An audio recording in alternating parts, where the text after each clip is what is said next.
Well, we're live or alive or whatever. Today, I am give you the events of today. What happened today?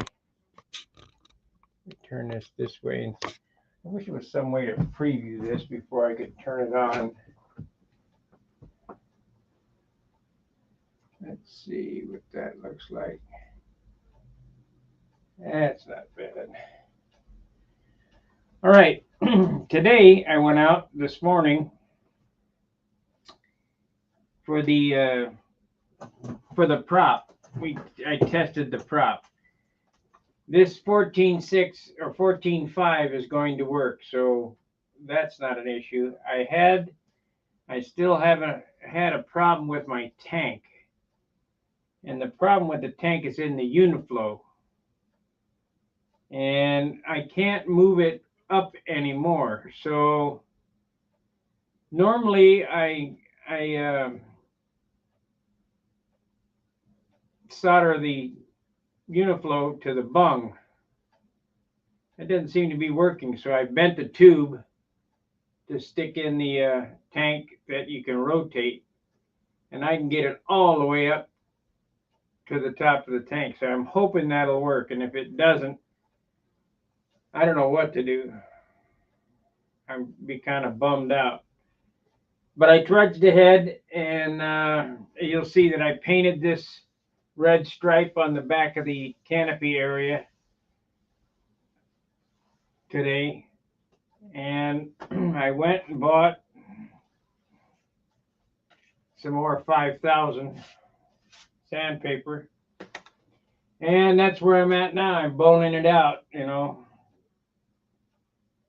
So, I don't want to bore you to death. So that's why I didn't come on right on time, because it's the same shit, different day, rinse and repeat. Keep sanding and rubbing.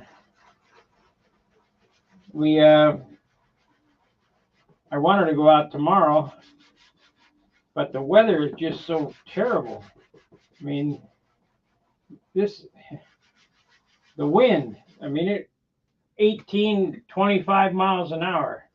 It's a good thing I'm not in Dayton, because they got a tornado watch. This is going to be a terrible, terrible season, I think. We got to lobby the AMA to have the gnats later on in the year, like in August or September.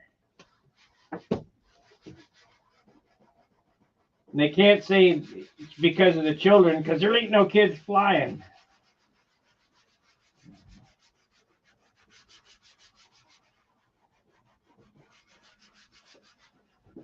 What do we get, one kid? Because this July is always terrible. June is even worse, which is right now.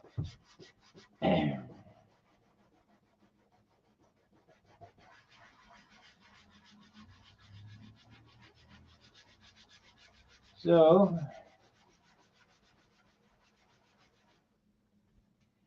I'm just a rubbing and a sanding. And you'll think, oh no, I killed it.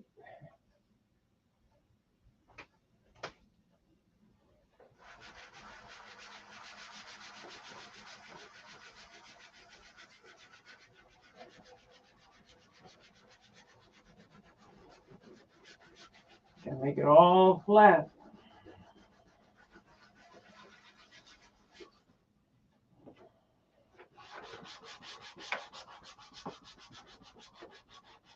Of course, when it rains, it pours. My car shifter's screwed up. I got to order a complete shift mechanism. They don't make my car anymore, so I had to go on the bay, find a used one.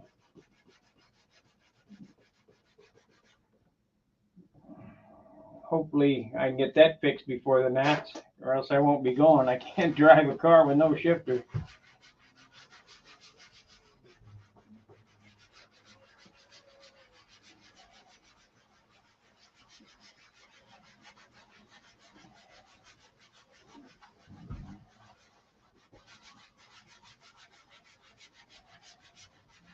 Make sure if you enjoy these videos, you give us a thumbs up. And all the super chats help. We're way down on that this year.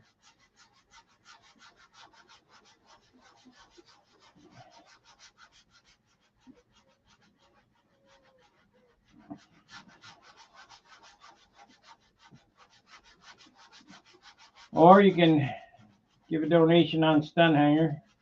Go to the support link. That really is the best way to do it. But yo,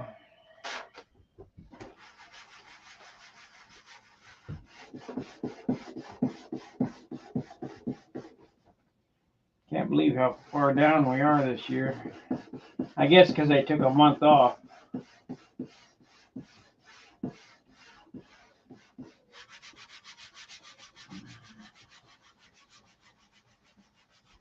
That move really hurt.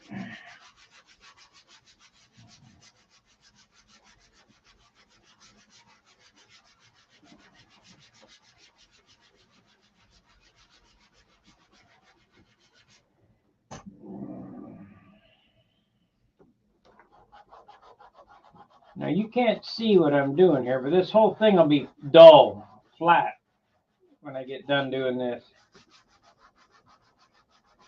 And then we'll bring up the shine.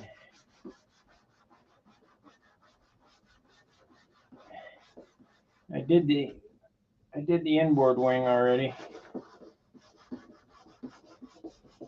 Been done with 1500, then 3000. I didn't have any 3000. This is 5000.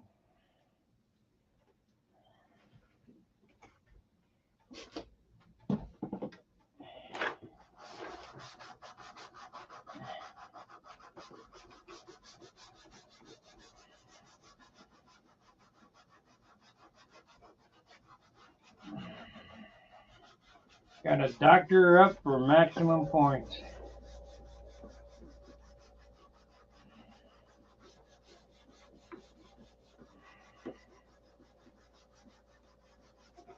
If a 7-year-old airplane could win the concourse, a 2-year-old airplane could do the same. Just how much work do I want to do? I don't expect to win it 2 years in a row. Wendy's done that a bunch of times.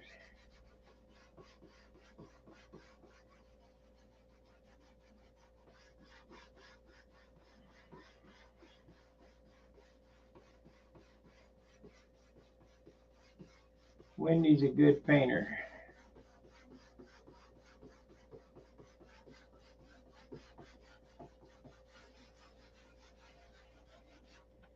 I'm just not willing to give up the weight.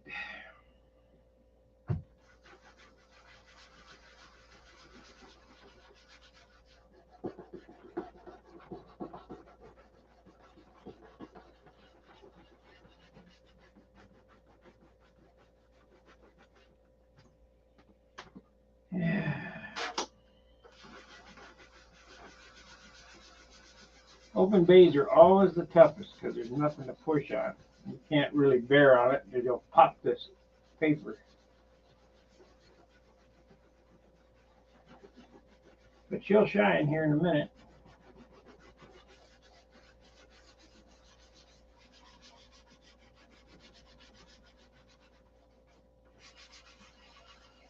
You guys sat through this process last year with my Monado to bring it back. And if I was going to fly that again this year, which I'm not, maybe, I'd have to do the same thing, go through this process again. And it's going to be, I thought it was the 12th, but it's the 9th that I got to be ready to go. So on the 8th, I think,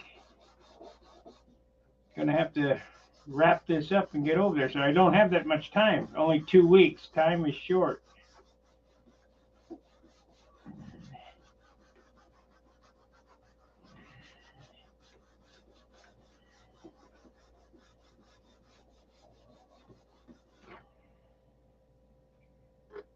Okay, let's see how flat it got.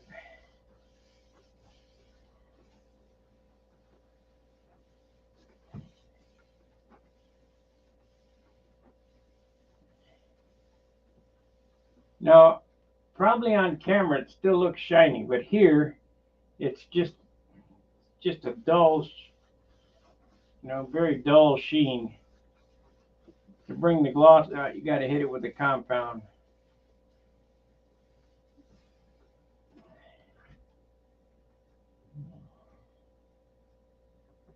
Let's see if we can see it.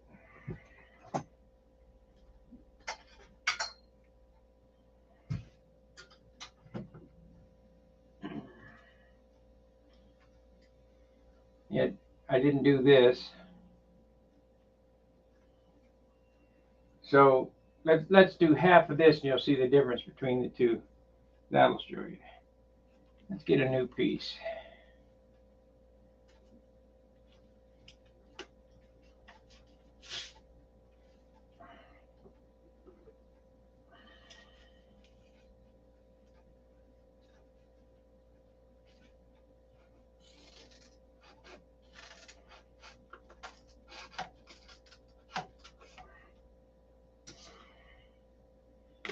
Okay, I'm going to do this half right here, and you'll see the difference in the, you'll go, oh no, you ruined it. No, it'll be fine.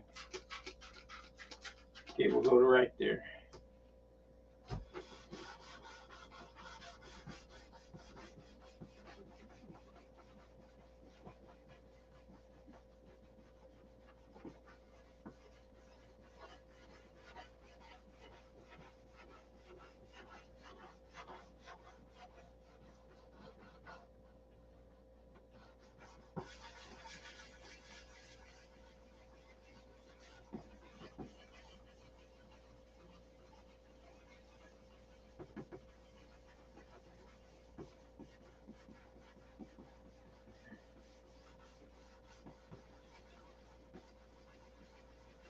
This is how you get those shiny airplanes.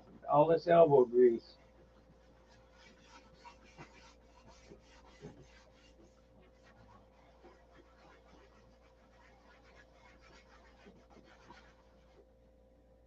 Okay, let's see if we cut it.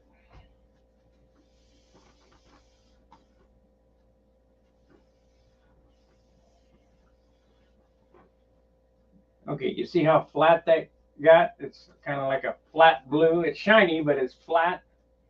Well, if you look in here, I can see some shinies. 1, 2, 3. You've got to keep sanding in order to get those out.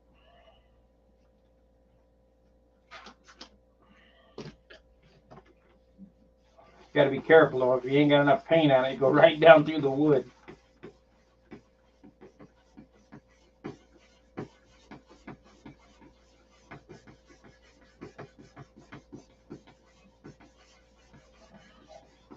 Now you can use that double-aught steel wool or quadruple-aught steel wool.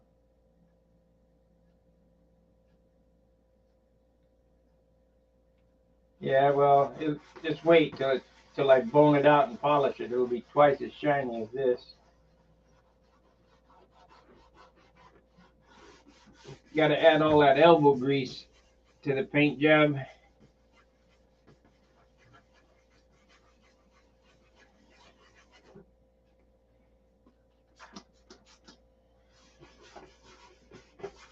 The reason that you use liquid with it is to lubricate it and to clear the grit. Otherwise, it'll load up and you'll put swirls and scratches. And the duller you can make this, the shinier it'll be when you polish it up. Let's see what it looks like. Keep track of that. That's about as far as I want to go there.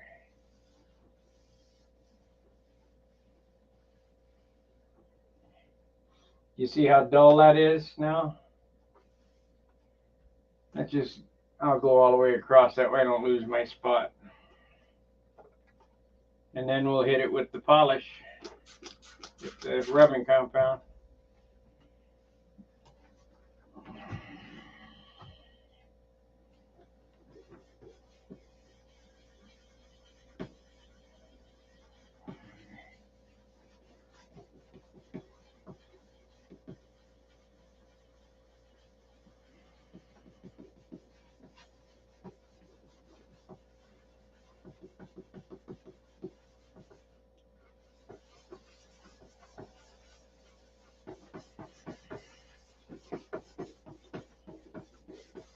She'll come up like a diamond now.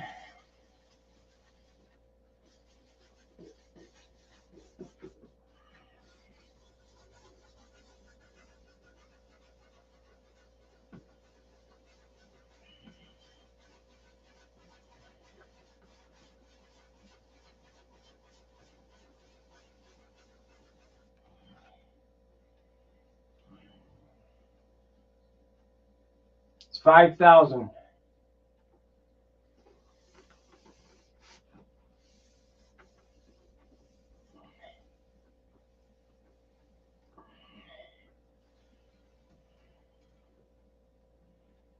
You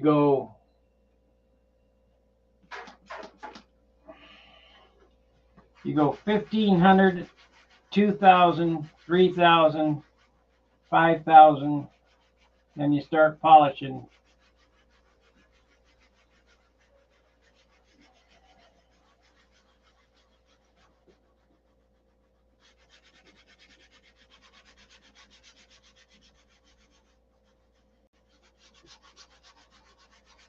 This always worries me when I do this. I'm thinking, God, I hope I don't cut through somewhere and have to repair the paper itself.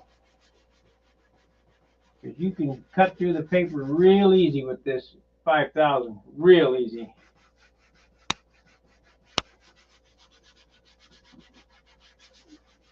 You wouldn't think so. It's like rubbing it with notebook paper, but yes, it will cut right through it.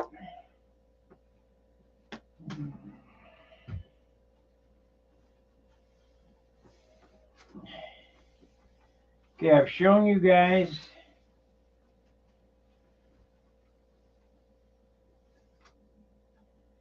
the difference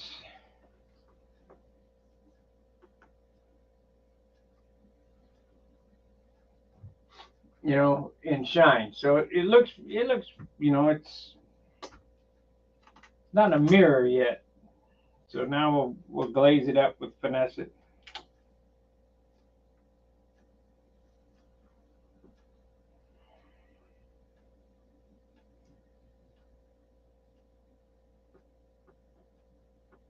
It's probably too much compound, but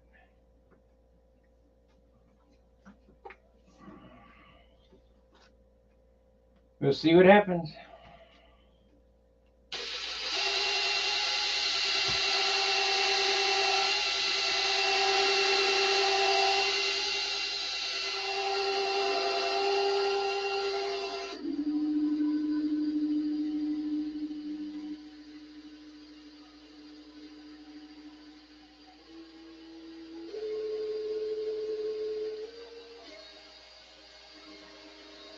Takes me about 100 hours to rub out an airplane.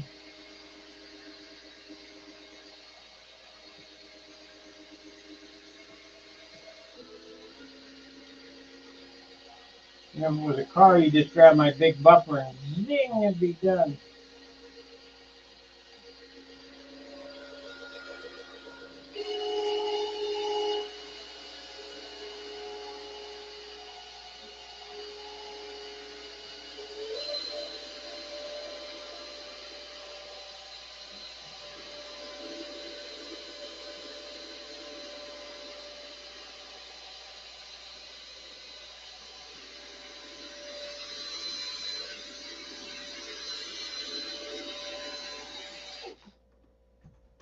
Okay, let's see what it looks like.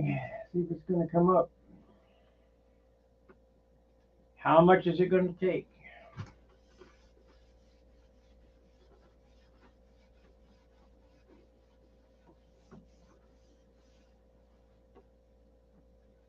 You're going to take some more.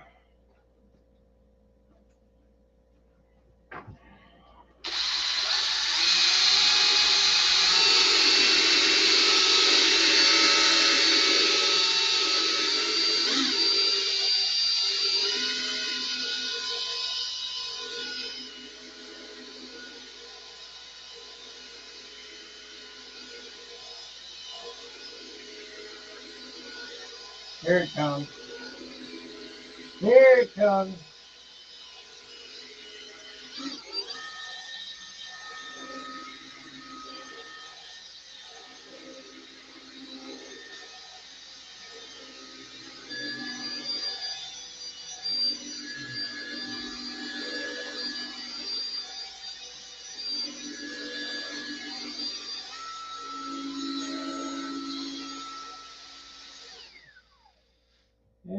comes. I can see it.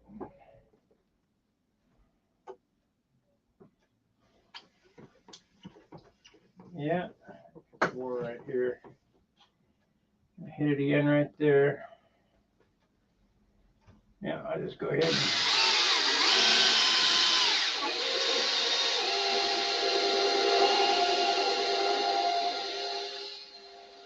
let's do this half here.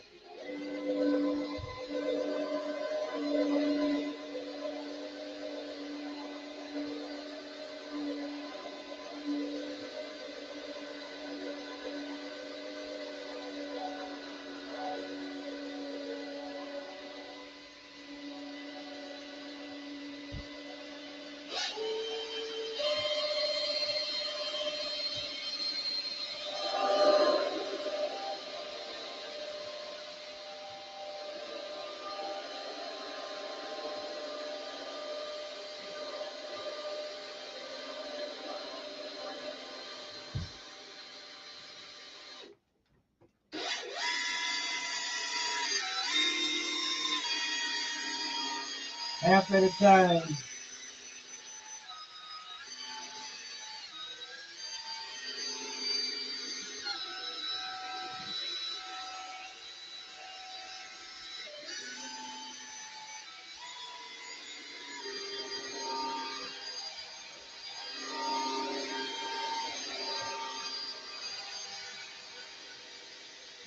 Now you can get this look with urethane, but you won't get the weight with it.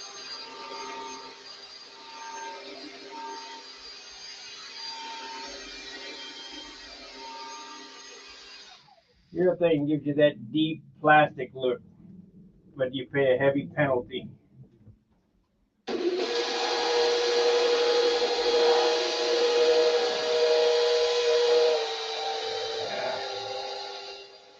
And have to repair that ink line.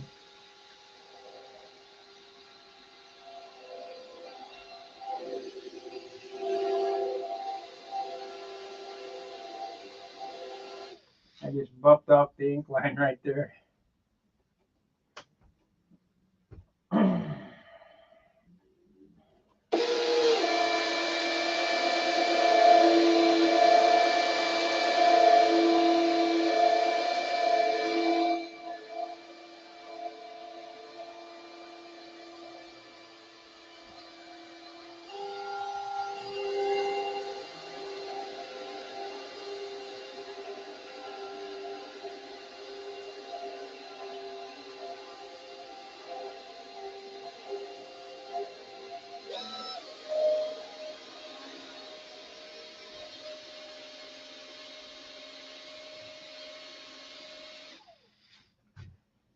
Okay, let's give her a whirl, see what it looks like.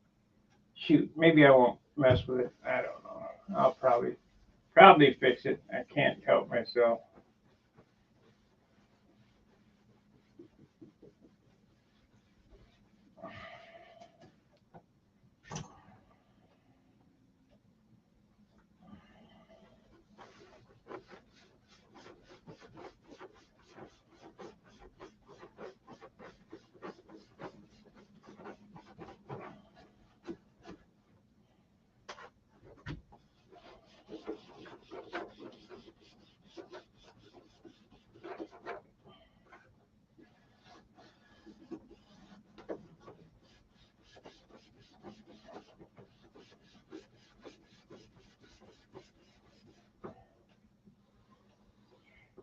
Gonna have some stuff for sale at the Nats, you guys.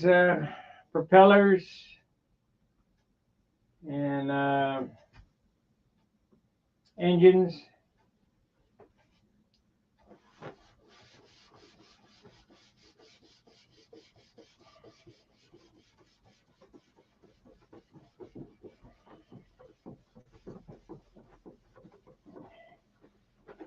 There we go. That polished up nice.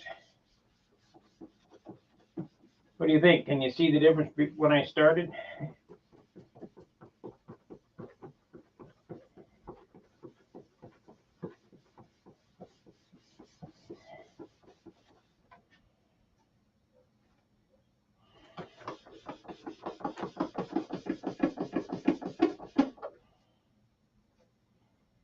Okay, what am I gonna do for that? I'm gonna clean that out somehow.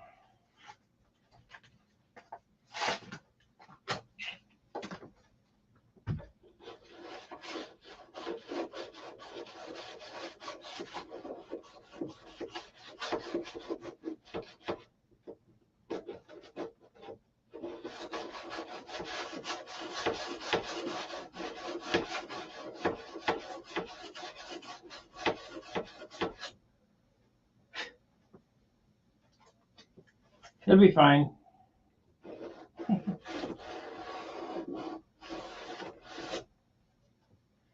me get a clean paper towel. That.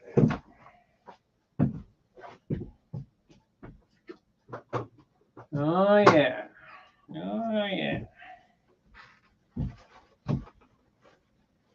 What are you doing? Still rubbing.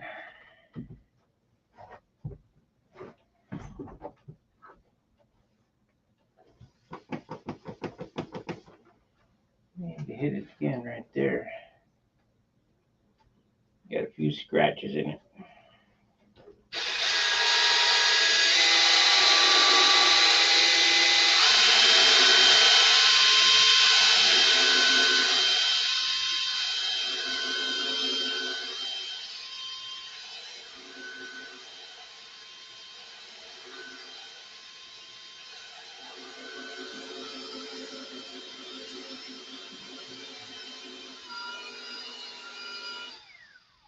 Keep polishing a turd long enough, you'll still have a polished turd, but it she look nice.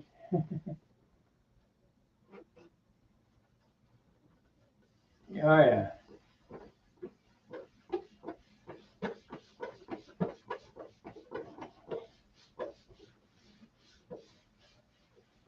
Okay, let's do the inboard half. Need a drink of water. It worked up a thirst. We'll have a berry. We'll have a berry. I gotta go down and get my other 18 pack. Yeah, really, you can see it in the sun. When the sun hits it, that's when it really steps out. And I gotta do that to the whole airplane. I did it to the nose. I did it to the inboard wing already. I gotta wait for this to dry. This was cleared today, so I can't really hit this today.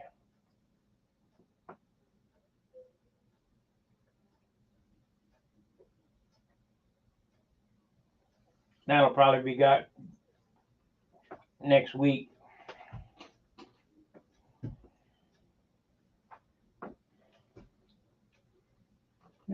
Shoot.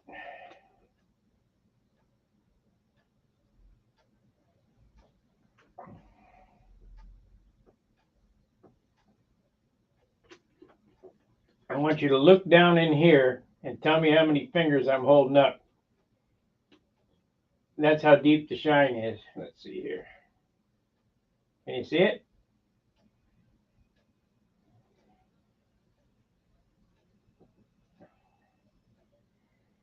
That's about a 2-foot finish, so that's good.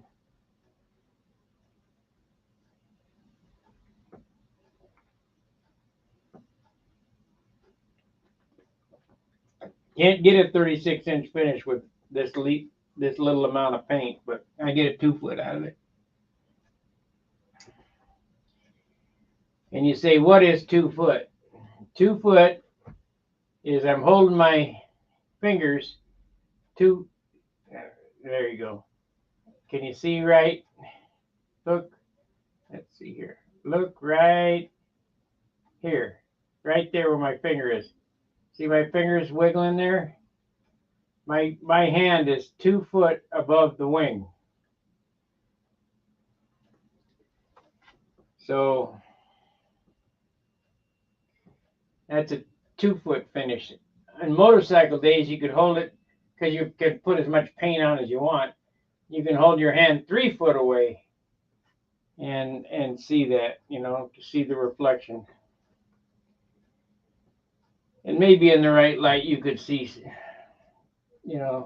but there's not enough paint on it for that.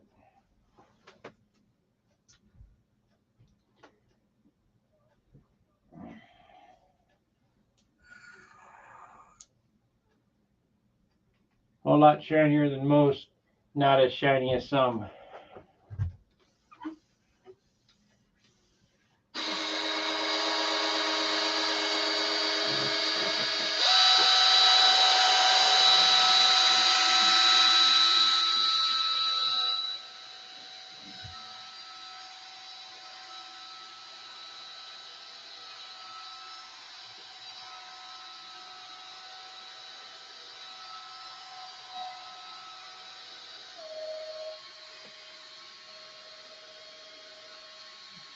I don't think there's any YouTube channel showing how to paint with lacquer correctly.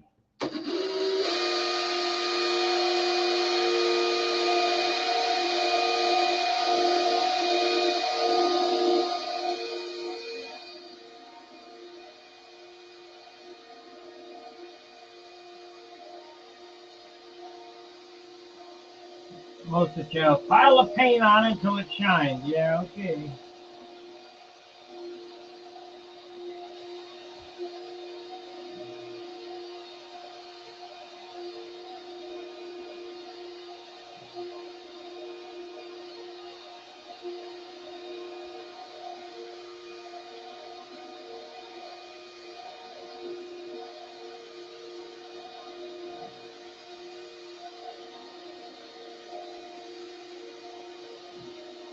These are old school finishing techniques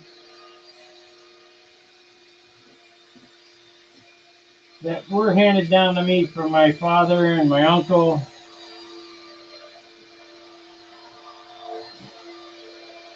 And some I learned along the way myself. When I was out flying today, a guy came strolling by about my age and said, "Don't you get dizzy out there spinning round and round?" I've been doing it 60 years. It hasn't bothered me yet.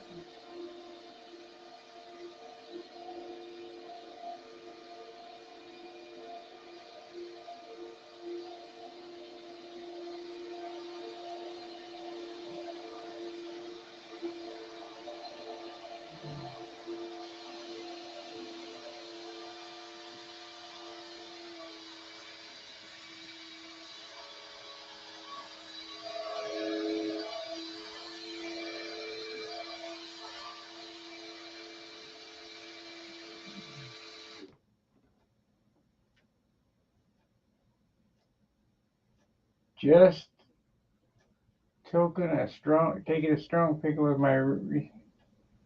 Who needs a plain? Okay.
Okay, let's see what I'm screwing up here.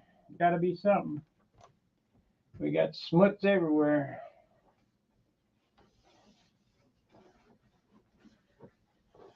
Smuts, that's a windy word.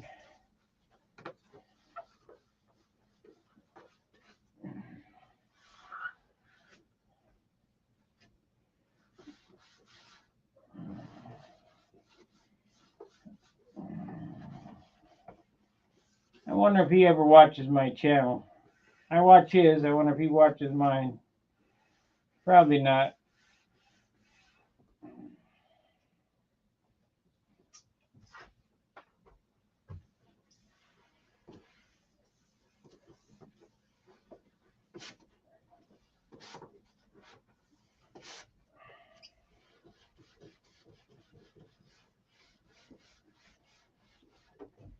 we gotta get this off here, so let's hit it with this.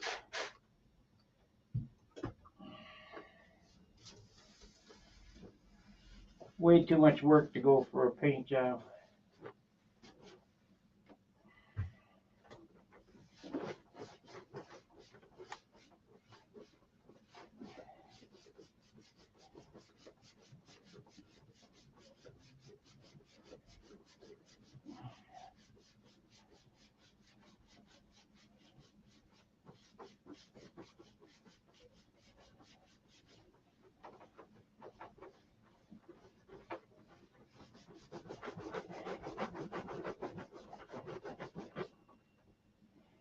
Yeah, man.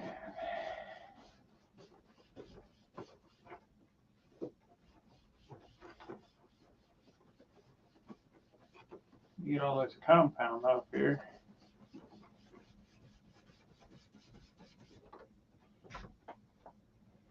Not to yet.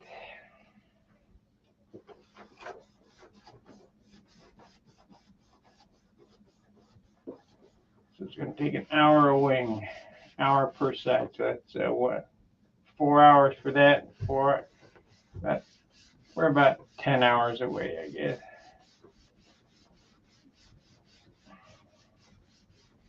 And I won't do it all on camera, just like I didn't do the other wing on camera.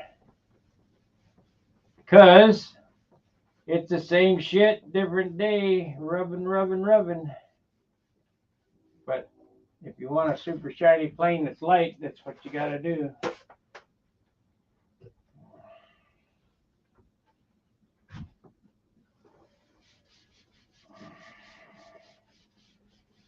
Back in the day, how do you get a plane like that? Well, you got to make it.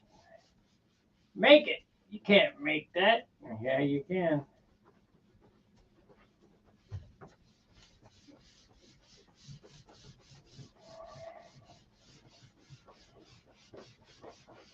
There you go. That's one wing. Pretty much done. I'll probably hit it again before the gnats, but any spots that I find.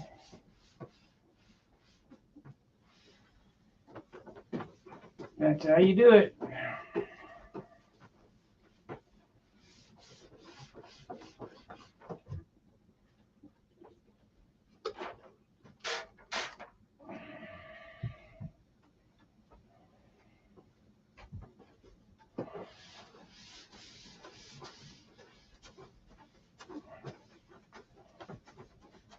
That's carnauba I just put on there.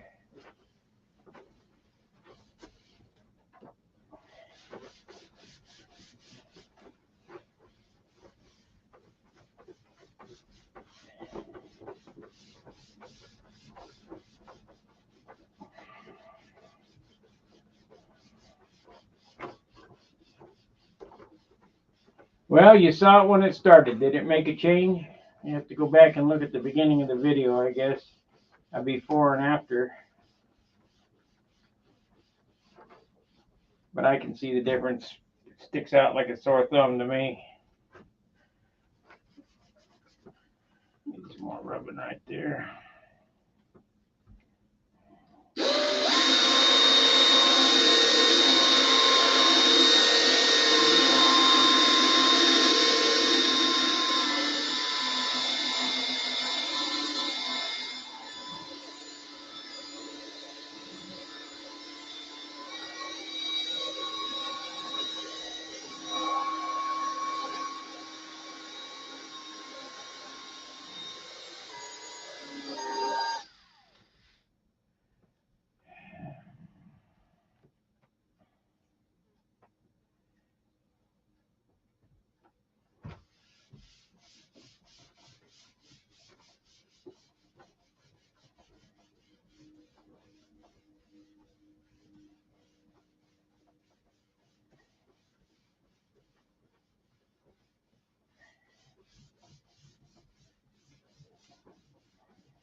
We got the bottom to do and the fuselage and the elevator stabilizer and do a couple of touch-up.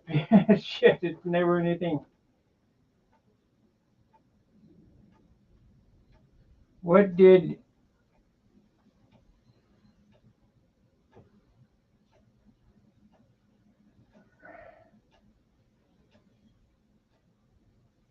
let's see.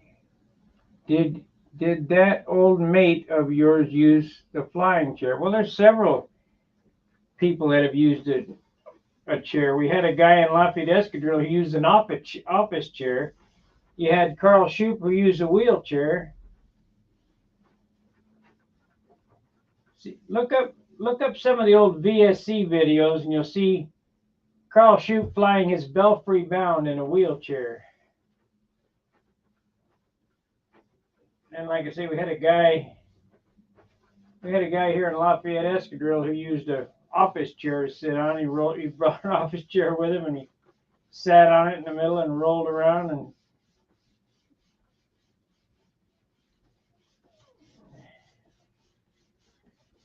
yep, that looks much better. I got a touch up there to do.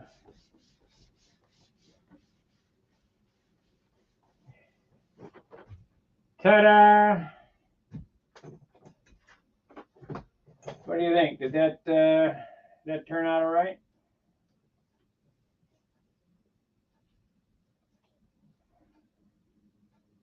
Let's see here.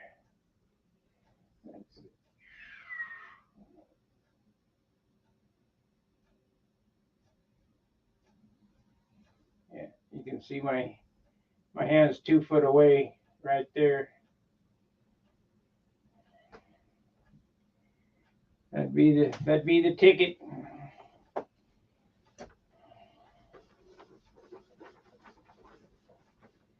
And this is just dope. There's nothing else on it. Oh, elbow grease. John Paris sent me some stuff on the flying chair. Mine looks real slick. Thank you. Thank you, John.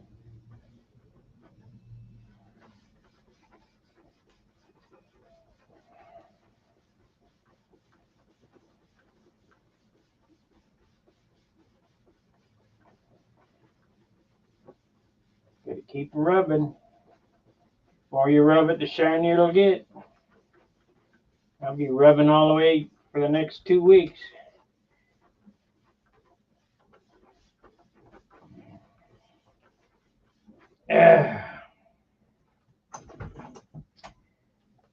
So we had 44 minutes in on this. 8 o'clock. We'll stay the extra 15, but I don't want to bore you guys.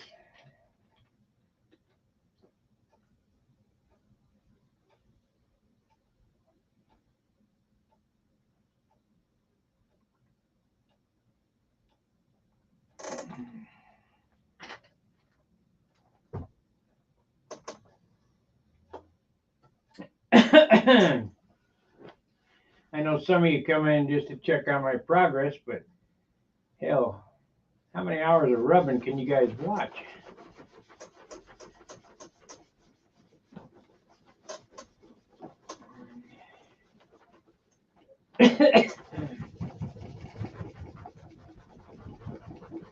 Like polishing a shoe.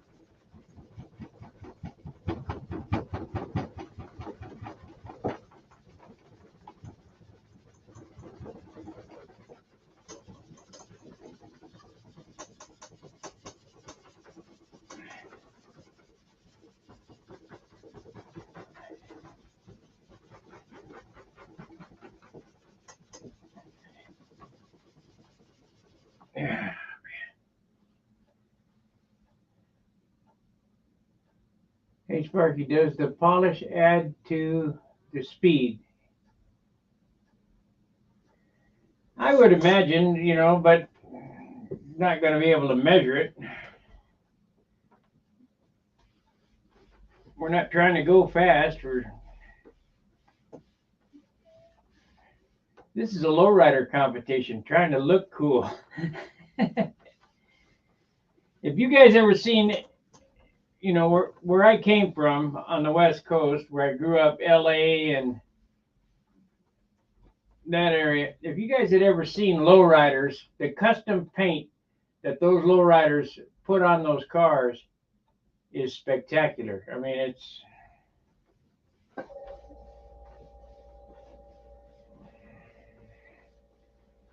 spectacular. This is just mediocre compared to those lowrider custom paint jobs.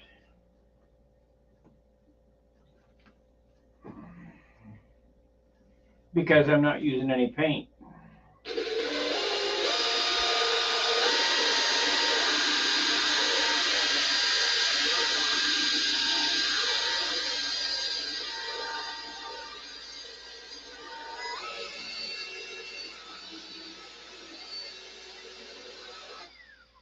See, the thing you got to remember that's impressive about this paint job is that this is 1 quart of dope.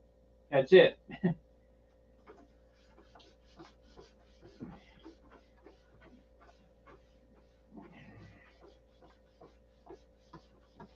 I could make it look twice as good with 2 quarts of dope, but it'd be 6 ounces heavier. Well, 4 ounces heavier.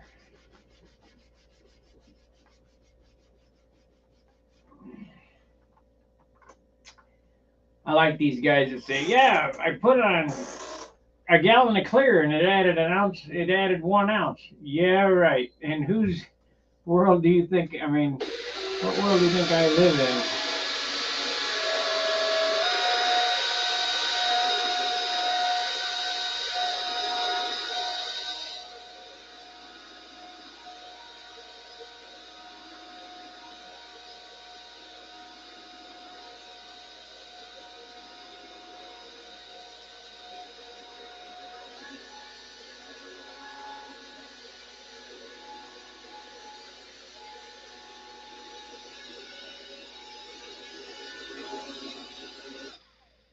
One quart of dope or 1 coat of dope equals 1 ounce.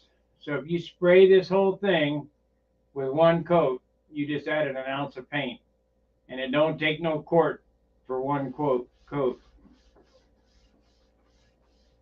I mean 1 gallon. Let's see, you get 6 out of half, so you get 12 coats. 12 coats thinned. That would be 6 coats of dope out of a quart.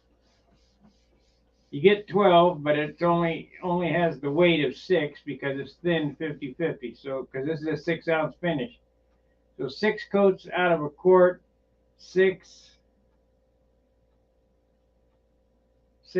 12. A gallon of dope would weigh 20 ounces. A 20 ounce finish.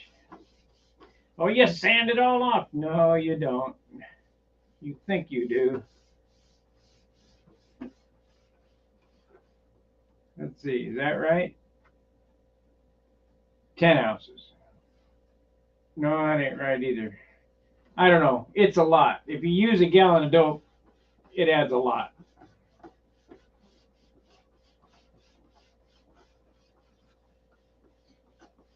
I think Kenny Stevens said his finish was 16 ounces. That was a gallon of dope. 16 ounces. Wow.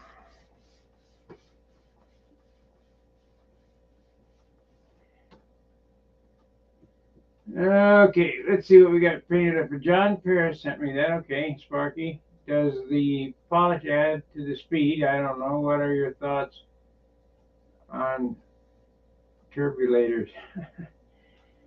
Leave them off.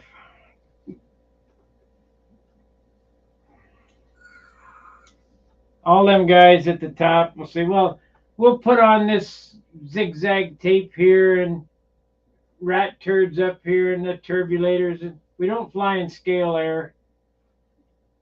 If you think they help you and they make you feel better, go ahead, but not for me. Build a light, straight airplane, and you won't need all that nonsense. Well, you don't need all that nonsense anyway, even with a heavy airplane. I don't see any benefit to it. But the guys at the top seem to think it helps them, so if it psychologically helps them, knock yourself out.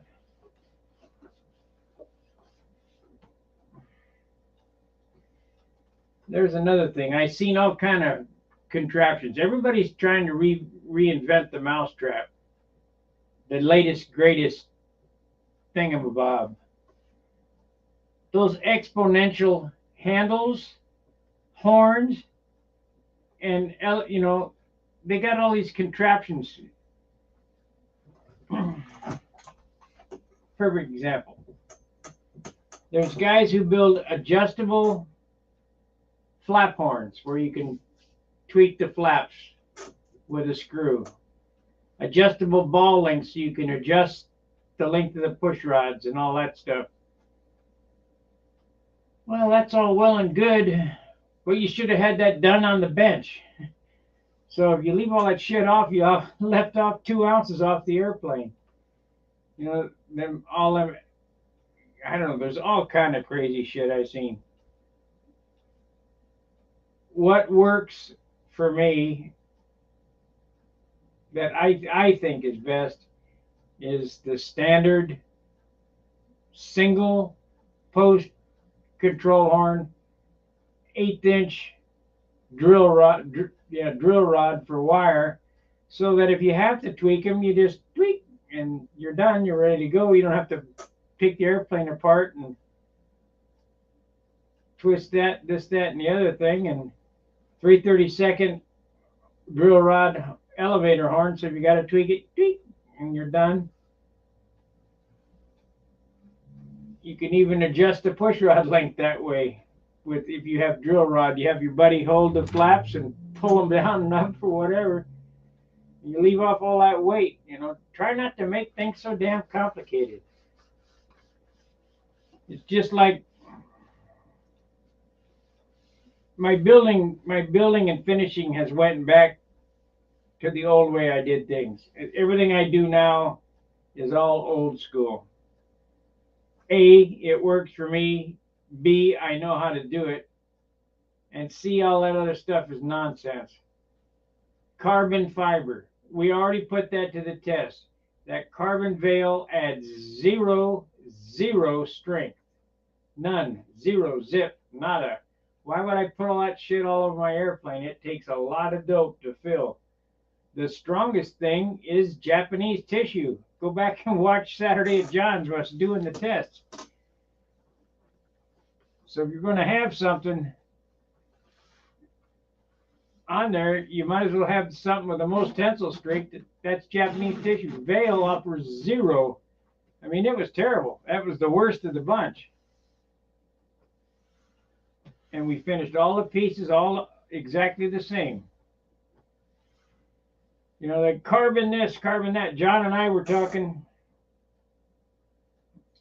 the other night about these doublers. Been doing this Randy Smith method of 2 pieces of balsa wood laminated between a piece of carbon veil. On my next airplane, it ain't going to have no carbon veil. I don't think that does nothing. I'm going to just use some, I'm not even going to use epoxy up there. I'm going to use yellow glue. 2 pieces of wood put together with yellow glue. Have you ever tried to break something that's been glued together with yellow glue, alphatic resin, the tight bond? Impossible. You're not going to break the glue. It's going to break the wood. So we're going to leave off one more piece, and I think it'll take less tight bond than it will take epoxy resin.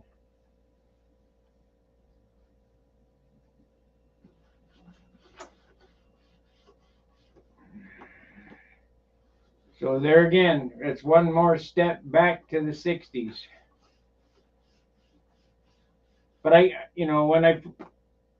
when Gary Hayjack was alive, he said, well, like that airplane there, the Continental that's hanging on the wall up here, that one there is covered with polyspan. That shit's indestructible. When I first went over Gary's house, and he said, watch this, and he dropped a screwdriver and it bounced off the wing. I go, wow. I go, man, I got to have that. Well, after you finish a few airplanes with that stuff on it, you'll realize,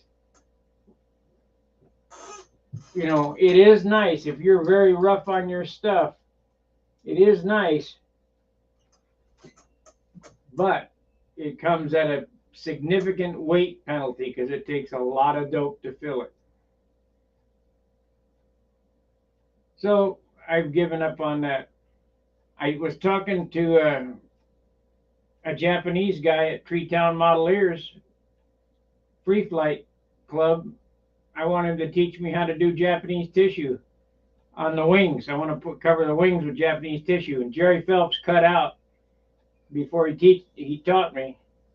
I always was after him. Jerry, you gotta teach me how to do it, because all his Patriots were covered with Japanese tissue. Everything Japanese tissue. And as long as you don't poke your finger in it, you'll be all right. No sharp objects. This is a Free Flight silk span, double aught, lightest thing you can get. Because the strength doesn't come from the paper. It comes from the dope. And all this polishing, all this crap I'm doing makes it stronger. With these any little pits or whatever, create a stress riser, and that's where you're going to get a tear or a rip or whatever. But if you can make it all flat like monocoat, that'll be stronger. As far as finishing with monocoat, Alan Brickhouse, I guess his wife was allergic to, Kathy was allergic to dope fumes or whatever. So he finished the wings in monocoat and sprayed the fuselages with Rust-Oleum. Hey, if that's what you got to do what you got to do. Man, this gnat. You got to do what you got to do. And his airplanes, they were 15-point airplanes. Not great, but not bad. I mean, for what they were.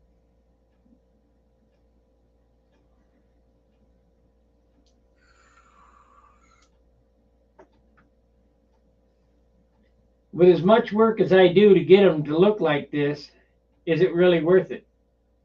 I don't know. I could lose, sacrifice the weight penalty and shoot one coat of urethane on this and be done with it. But later on in the season, when it came time to repair it, you're dead. You might as well throw the model away. Junk. I got urethane on the Supermarine up there, and I haven't had to repair it anywhere because it's been hanging on the wall now. It's been hanging there on that wall for at least 10 years in one spot. I got to put the motor back in it and fly it. Because it flies good. I flew it at the Nats. Bob Lampione flew it. He loved it.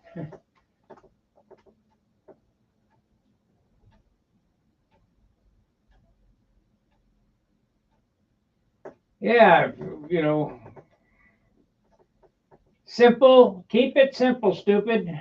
The KISS method. All that shit works, All the stuff from the 50s works. Nothing's changed. Nothing has changed in the building of these airplanes since the inception of control line stunt. Nothing. The only thing that's changed is the engines.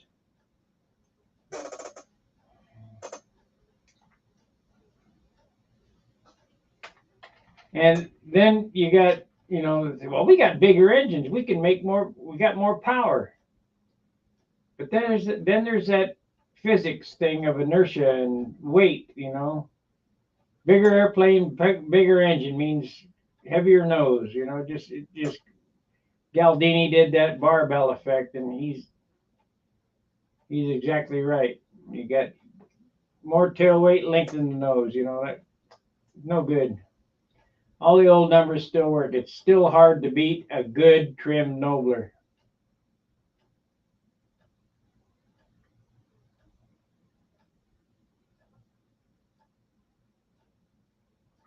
I think the only reason why the guys aren't flying little airplanes is because the judges won't score them. I think the judges need new glasses.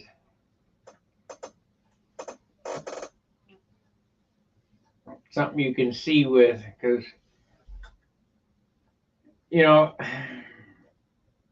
I think Billy, I got a couple scenes that I want to add out of The Man in His Museum to one of these films that I'm going to do about Billy talking about a paraquet, or whatever how he said it. That was a 1950s design that he cut for the pipe operation. He used a VF-25 in it on a pipe. And I know, because I did it with a 32, I know that all the old designs would work perfectly if we just powered them different. Fox 35 was a boat anchor. I mean, you know, I got one friend that just loves Fox 35s.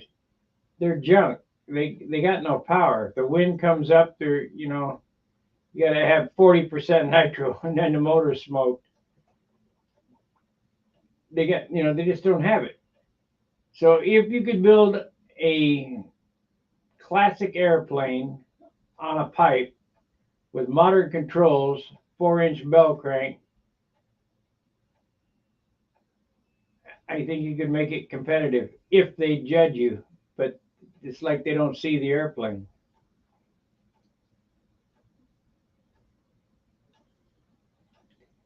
And anymore, I don't have enough practice time in to make it impressive.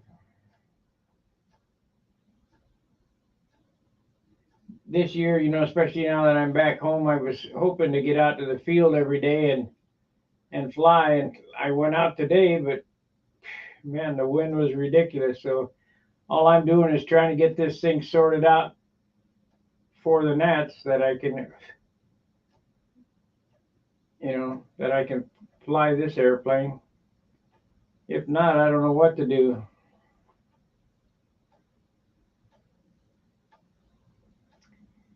Don't know what to do.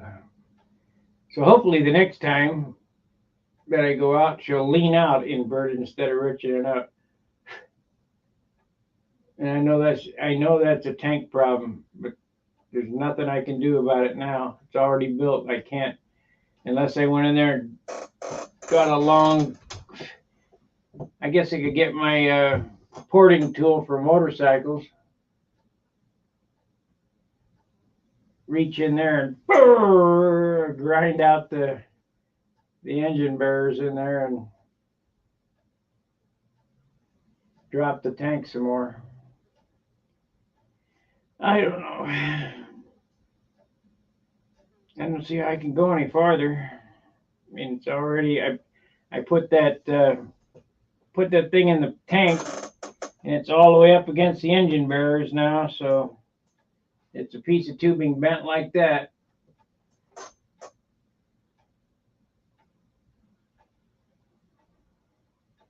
So when it's in there, this uniflow tube is all the way to the engine bearers. So if it leans out, then I got a wheel collar on it. I can just reach in there and tweak this up or down or whichever way you want to talk about it until the engine run is equal. So that's about the only trim adjustment I put on the tank because I couldn't make it work. We'll see how that goes tomorrow or the next day, next time I get out to fly. But the propeller works. The propeller works good. So thank you, Joe Adamushko, for sending me your last 14.5 rev ups. I had another one, but they're not as nice as these. These are brand new. He even sent me, I'll share that with you. Where did it go? I bet you guys never seen this before. This is the rev up instructions propeller fitting and balancing. And I didn't know this part. Maybe I'll go ahead and read this because it makes a lot of sense because I know engines well. Fitting the propeller as manufactured. The propeller shaft hole is drilled to fit the matching engine with the smallest shaft because they give you, um, the Pro Series. What I got here is for 5-inch to 16-inch diameter, 020 to 2.6 cubic inch. So it's going to, let's say you got a 16-inch propeller that fits the 2.6 engine, it's going to have a 1/4-inch shaft on it, and I've got 5/16, so we just drill it up. Let's see, the propeller shaft should have a hole 1 to 3 thousandths larger than the shaft. This makes for an easy slip fit. When the propeller nut is tightened, the wood compresses, causing the shaft hole to diminish in size, thus giving a snug fit. A propeller should never be forced on the shaft as it could cause a split hub and failure when the engine is running. To enlarge a shaft hole, a hand tapered or a step reamer will work if used carefully. A drill press is preferred tool with a counter bore of the diameter wanted with a pilot size of the stock propeller shaft hole. This will give you the most precise fit. Now this is the most important part of this instruction. Most articles on the subject point to the propeller as 100% of the vibration problem and fail to take into consideration our single cylinder engines which are unbalanced, which is true. The piston and rod are heavier than the counterbalance, and you can't put enough counterbalance weight on any engine to make it balanced. That's why they use mercury in drilling crankshafts. But here's an important thing that I never thought about and never realized. That's the counterbalance. So use these engineering facts to benefit your result, and here they are. Use whatever means you have to check the propeller for the heaviest blade. Even a piece of music wire tubing will do. Mark the hub or blade with the heavy side, then place the heavy blade on the counterbalance side of the shaft. To make this easy to determine, use the following rule. If you crank your engine with the propeller shaft at 3 o'clock coming up on compression, the blade you crank should be the light blade. So, and I'm sure they're thinking about the engine in the upright position, so the light blade goes on the right at the 3 o'clock position. This positions the heavy blade or the counterbalance side on the counterbalance side of the shaft. You will find the engine will run smooth as it will have added a little weight to the counterbalance, and you have fooled the engine into thinking the propeller was perfectly balanced. This method will work with any well-made wood propeller of any size or single cylinder engine from 020 to 2.6 or larger, used in RC or free flight or control line applications. So try the method for painless, smooth running engines. I never knew that, and it makes a lot of sense.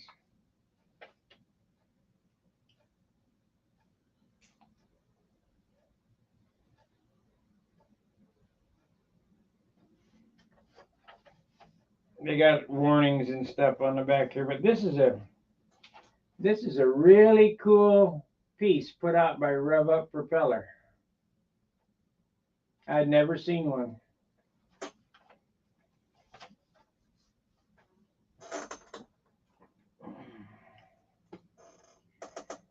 So if your engine is upright and you crank it here at 3 o'clock, the light blade should be on the right and the heavy blade should be on the left. So when you turn it upside, or you could do it upside down. If you crank it like this, the heavy blade, if your engine's upside down, the heavy blade should be on the right and the light blade should be on the left. And that way, the heavy side of the blade is on the counterbalance side of the crankshaft. Makes a ton of sense. Or you could just balance it, but as I've stated, you cannot put enough weight on a crankshaft to balance it, period. You'll hear guys, well, my motor is balanced and blueprinted. No, it's not. No, it's not. It may be, and all blueprinting means is that all the measurements are factory spec.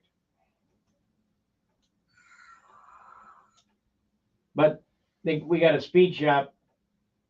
You know, I know some heavy duty drag racers. They build top fuel engines over here.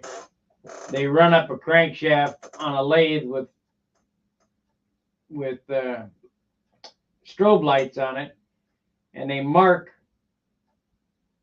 where to add the weight, and they take the counterbalance side and they drill out big plugs out of the crankshaft and pour mercury in there and then cap them to weight the crankshaft. And the guys tell you there's not enough room on a counterbalance side to perfectly balance an engine. So that's why the harmonic balancer's on there on the front half of the crankshaft. So anyway, there's a little bit of engine theory, technology, and propeller stuff. Anything else?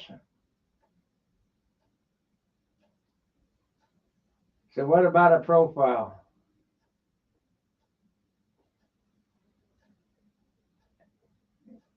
Same thing. I mean, you're bringing the engine up on compression. You know, the engine's sitting this, you bring the engine up on compression, the light blade should be on the right. The engine's got the head like this. The engine's got the head like this. The light blade should be over here on the, well, see, yeah, there we go. The light blade should be over here because the balance. Let's see how that works. Okay, it's coming up on compression. The counterbalance is over here.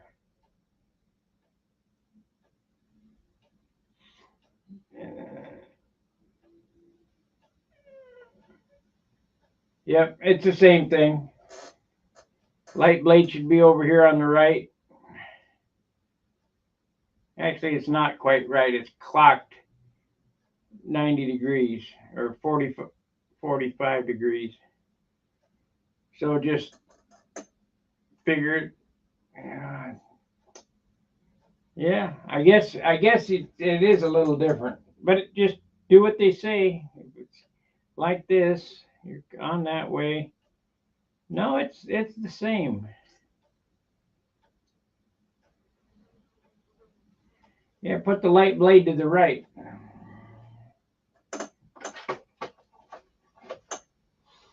Let's see what he has to say on my wife's potatoes.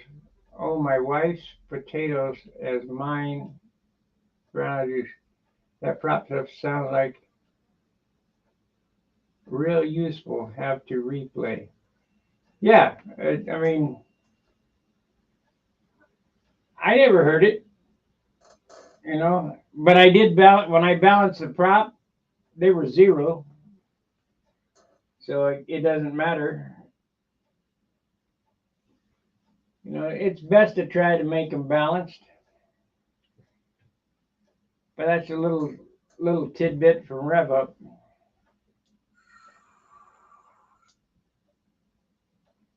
I ought to take a scan of that and post it on Stun Hanger. I have to dig out my scanner.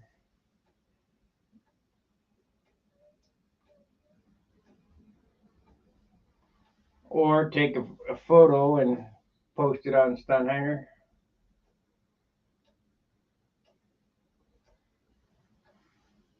All right, well, we've been on an hour and 16 minutes. Got little engagement. I don't know what the zero chat revenue. I know times are tough. We are way down, 39% down from last year.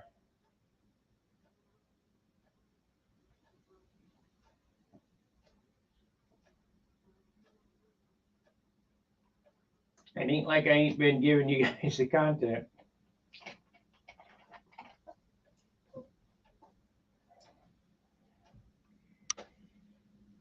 All right, any questions?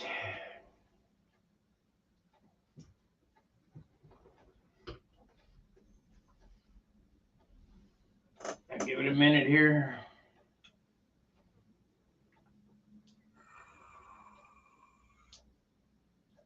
To go around the world.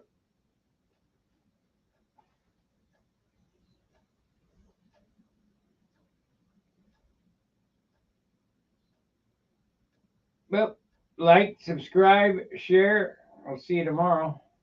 Tomorrow's Charles's night again. If I get out, I'll give you a flight report. Otherwise, I'm going to be buffing.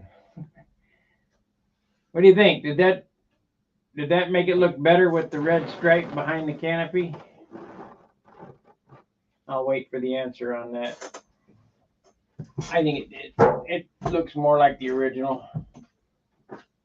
I didn't realize that I forgot it until I had them set side by side.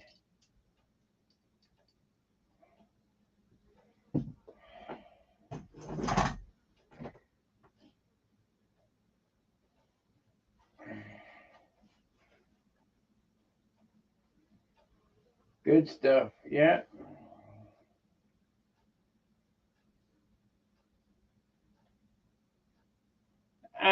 I use different grits.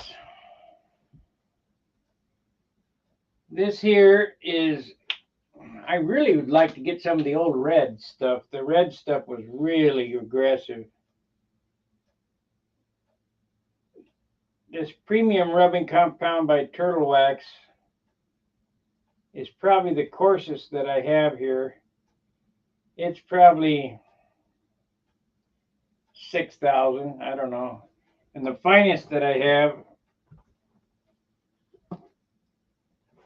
is Finesse It.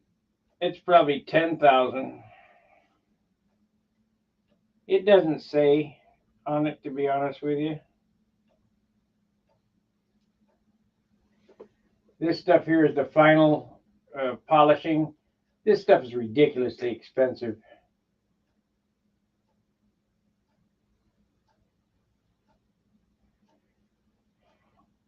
And do you guys remember what it looked like with that other canopy on it? All narfed up with it was kind of fogged and melted. Matter of fact, one of the guys said, "You cut the canopy off." Yeah, so.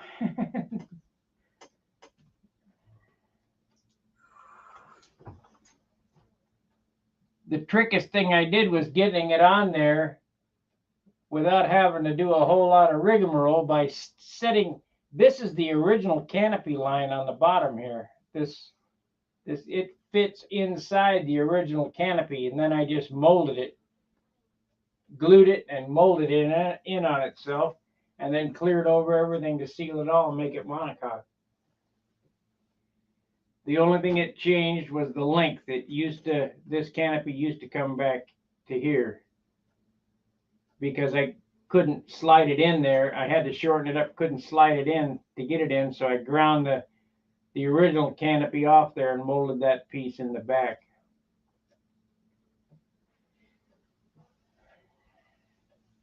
I think it looks better, way better than it did. And putting this on really helped too. And I hope you guys paid attention on how, and if you didn't pay attention, go back and see what my decision-making process was on the paint work. I didn't tape just this area off. I taped down to this line here because you can't even feel this now because it's been sanded, rubbed, and cleared. But all this was painted, and the overspray went up here and covered all this line and all that. Don't worry about it. You know, painted that area white, and then came back and did the blue, and then came back and did the red, and just added this red stripe today and cleared it.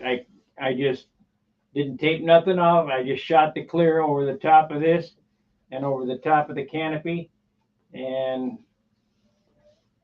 I can still feel it right here. But tomorrow I'll sand this, and all that, you know, the transition line will go away. You could use blending agent or thinner to melt that together, but there's no need for it because you'll never be able to see it once I polish it. So paint repair, let's see, I got one here that I did last night. I just got it stuck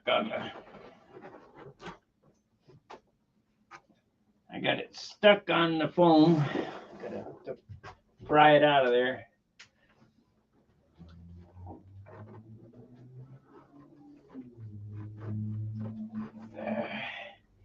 See, we're still working on the bottom. I haven't got to that yet. Come on.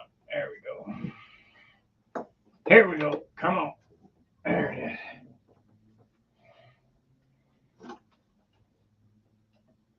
Let's see where that is.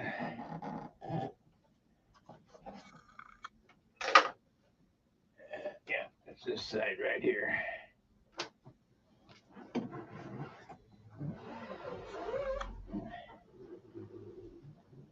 If you remember last night, you know, I had a little hole right here. So I just cut a piece of silk span, or not cut, but tore a piece of silk span about the size of a nickel and put over there and put some clear dope on it. I've just sanded that now. And to repair that, I'll just tape this off, tape that black square off, airbrush that in, but probably primer it because I can still feel it, and then sand it out. And then tape that black square off, paint that black square. I got to paint that square, and that square, that square, and that square, and that square. Because we ain't going to give them any chances to say, hey, what are you going to do about that? I see a little spot there.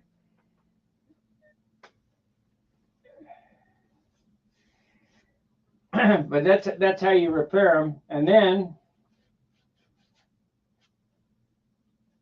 I'll take that off, and then I'll shoot clear. I'll just take the clear gun and go, and it'll overspray all around there, and then around there, and around there, and around. No big deal. We'll do that 3 coats, you know, 3 times in those spots. And then I'll come back and sand it and polish it. And it'll disappear. There's no paint line or nothing. And that was a little tiny hole I knocked in it somehow. But if you're going to build these airplanes, you better learn how to repair them because you're going to get bugaboos. However, if you paint it with urethane, you have a hard time repairing stuff. Couldn't repair it. Not true. You could repair it. It'd just be super difficult.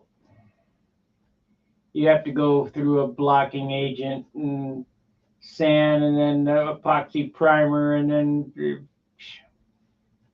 So this way you just put a patch on there, done. So I'll get to that next. I'll do that when I get off here. Unless you guys want me to do it on camera. I mean, I got no problem with that either. Make a decision. Are you guys want me to stay and fix that in front of you to show you how to do it?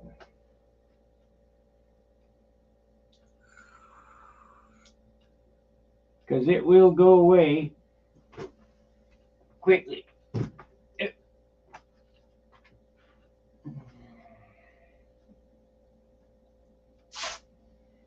remember what I told you about. You don't want to put the tape out here. You don't want to paint an extra line. So you cover that line just barely by a couple thousandths.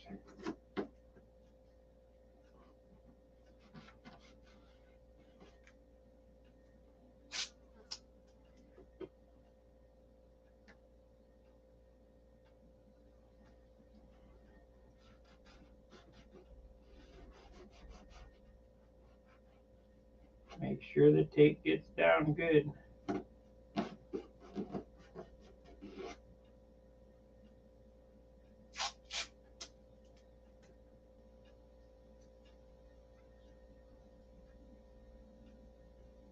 I don't think I'm going to prime it. I think I'll just paint 3 coats of black on it.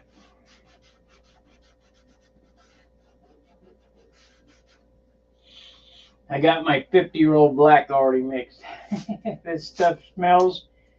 God, it smells weird. Yes, John.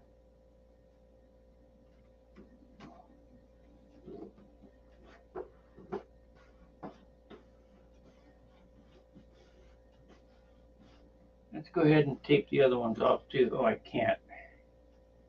I gotta do that one separate. I guess I could just airbrush that and airbrush that.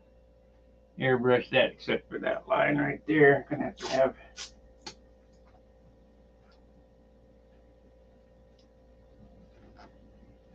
have that covered up.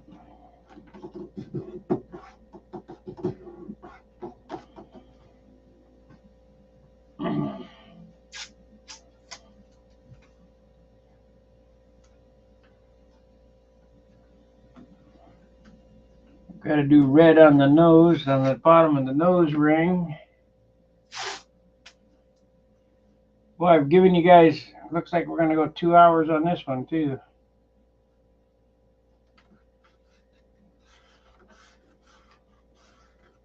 Yeah, the only bad thing about doing these long videos is it kills my metrics because you guys pop in, stay 5 minutes, and go away.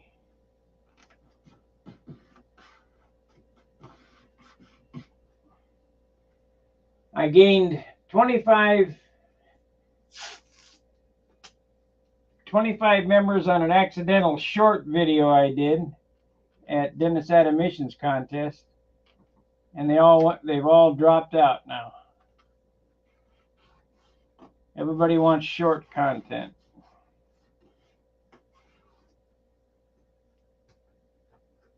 Let's see if I can do that. How can I do that? I get a razor blade.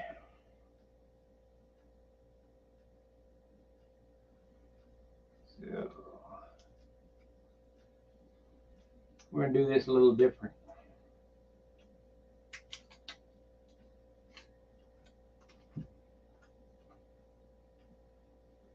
Because I got 2 squares to each other.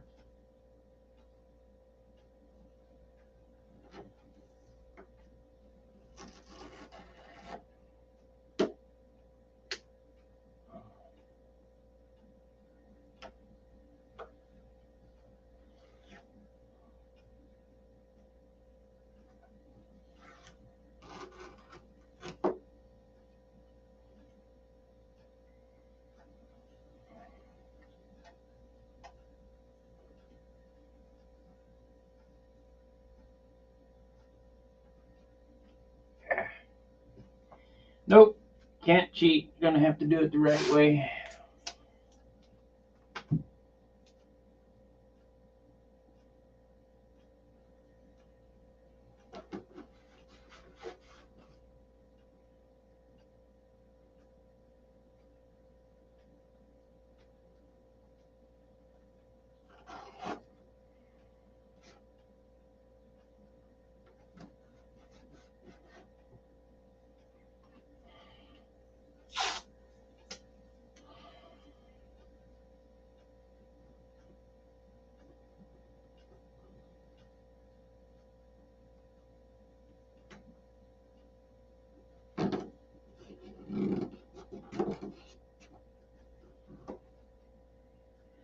Yeah, cheat.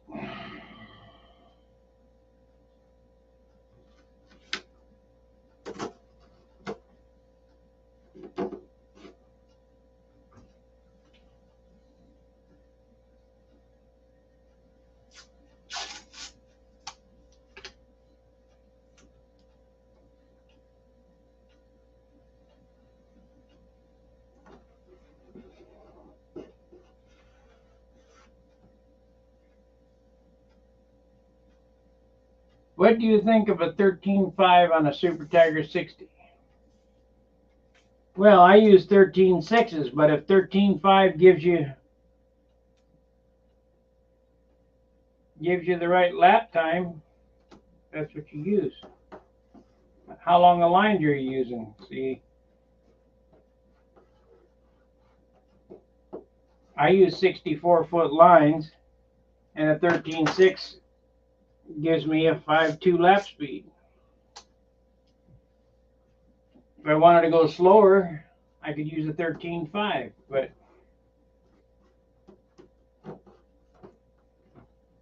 or lengthen the lines.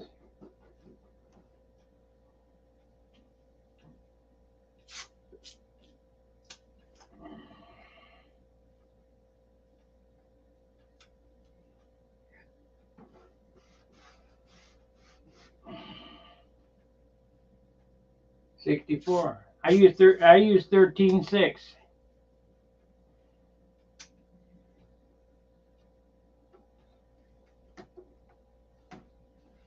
But I'm running my engine. I mean, are you using I have a Brian Gardner, I'm using Brian Gardner 60s, and they're just loafing along. Brah. That's the RPM it does. John says, "What RPM did you let it go out?" I went, brah.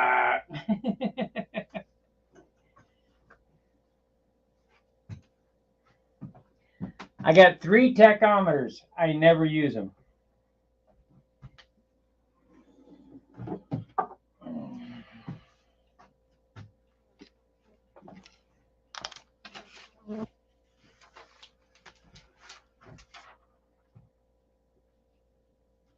What did I do with the razor blade? Did it fall down? Yep. Come on now. Come on.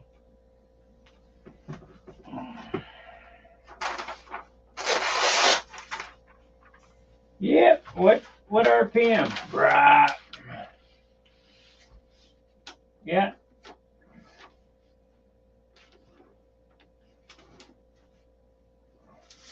Let it go at that RPM. Brah. 10% nitro.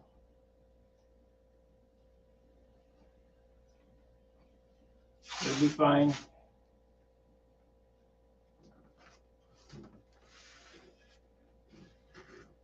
Just talked to Randy today.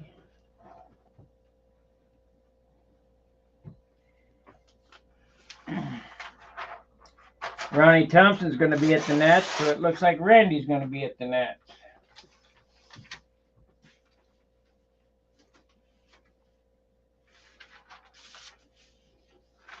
Come on now.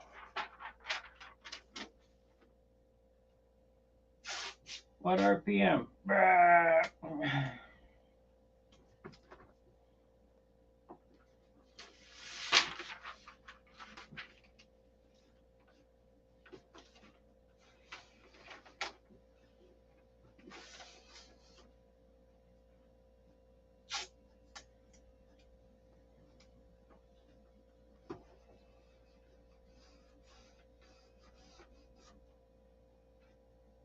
Okie dokie, we're almost ready. Didn't take long.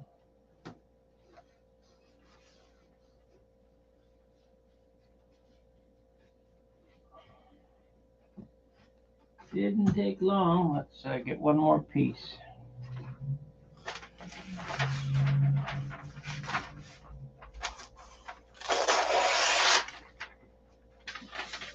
Now I'm not gonna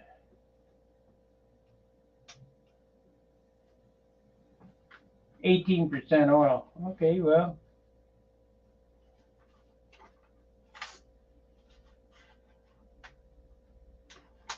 I run 5% sometimes. My 60s run better on 10%, especially like today. It was 97 degrees.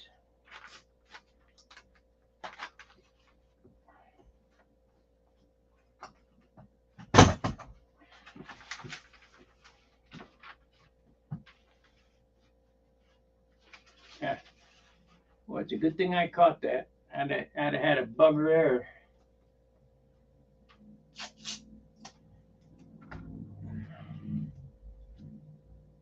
But I use 20% oil too. 10% synthetic, 10% castor.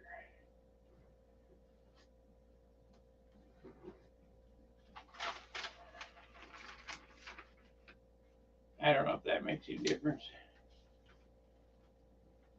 But I'm not using 22% oil like that Power Master stuff. That stuff runs crap in Super Tiger.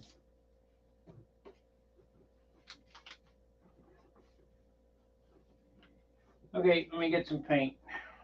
We got the compressor there. Where's the airbrush? Airbrush is right here, under here. I got an LA-46 Brian Garner that I bought off Craig and Oz.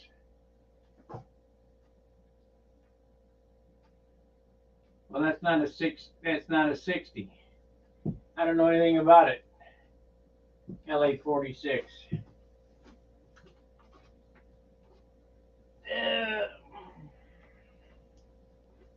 Let's see. Oh shit, that's the wrong thing.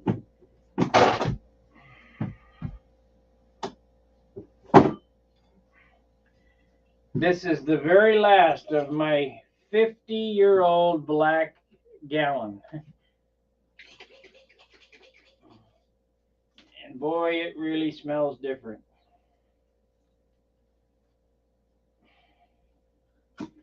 Too bad you can't smell it from there. It smells like burnt dope. It's really odd.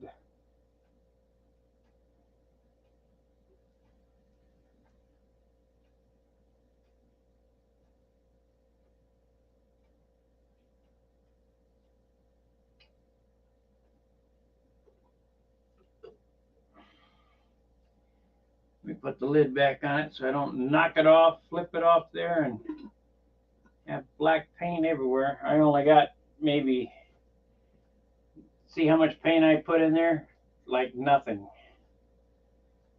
It will take nothing to do this. Get the cap on this, set it down, and get the cap on the other thing.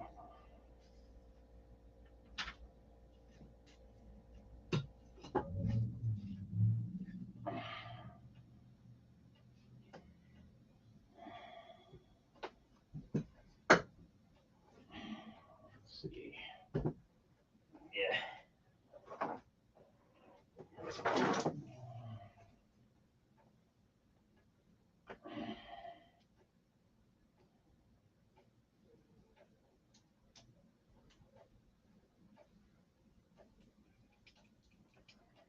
What's going on here? There it is. I gotta have the compressor running.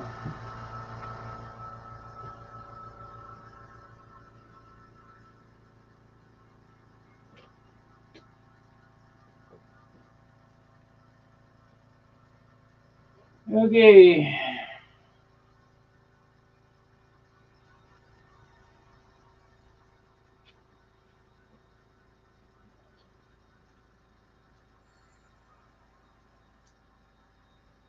I already got clear mixed up for that. Now I'm not going to, just lay the paint on there and make it a step. I'm just going to hit that little white spot right there, hit this right here. We're not going to bail the dope on it.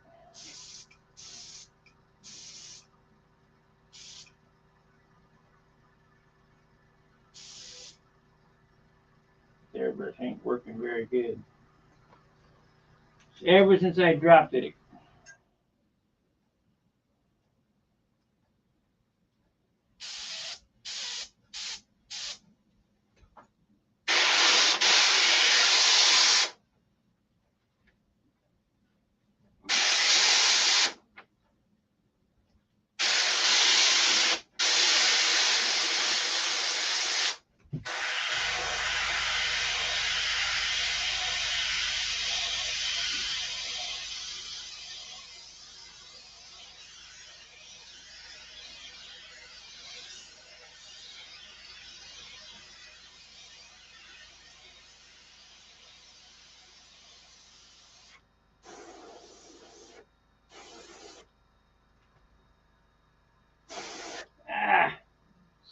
spittered out a turd.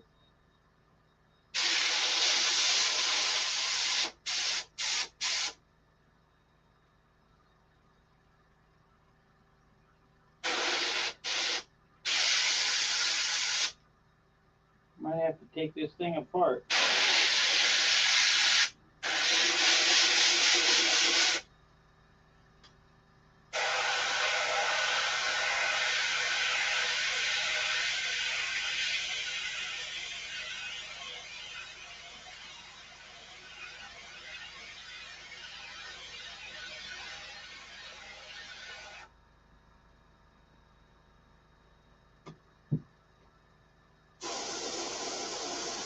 There we go. What are we going to do about that? Well, we're going to do this.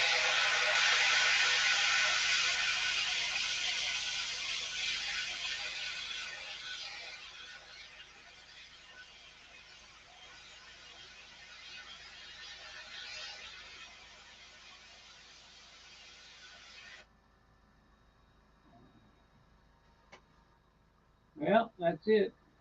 Looks like it's going to have to do it.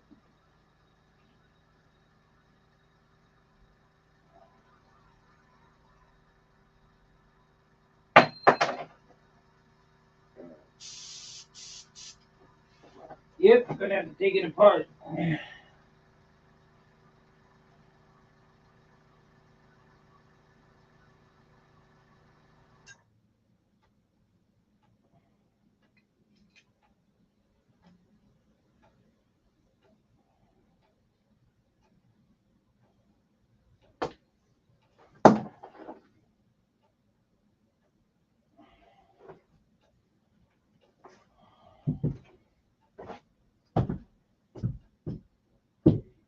Okay, we'll set this here, demask it, and shoot some clear on it, and we're done.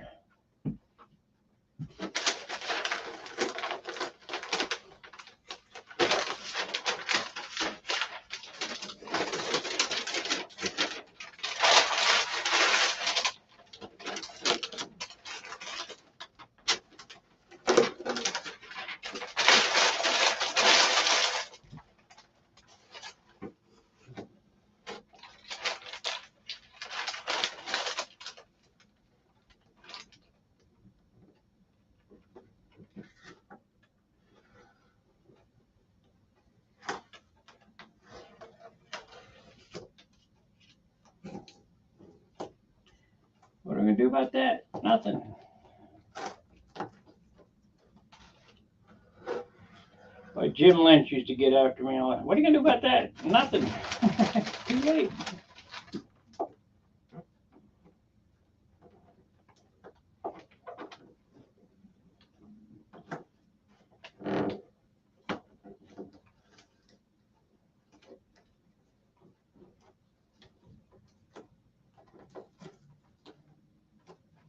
I can't tell if that's overspray or was done like that. So we'll get a little 91 proof. Rub on it a little bit, and if it don't come off, we'll shoot it with clear and call it a day. No big deal. We ain't building a watch.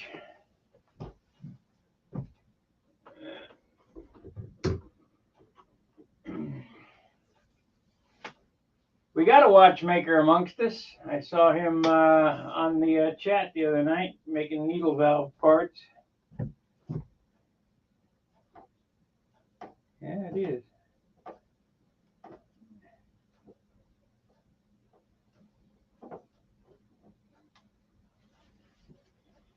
Okay.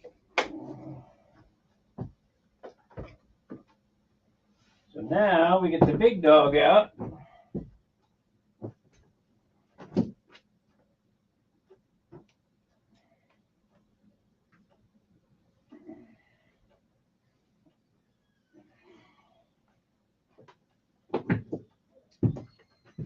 You see how much clear I got left? That's out of my original paint.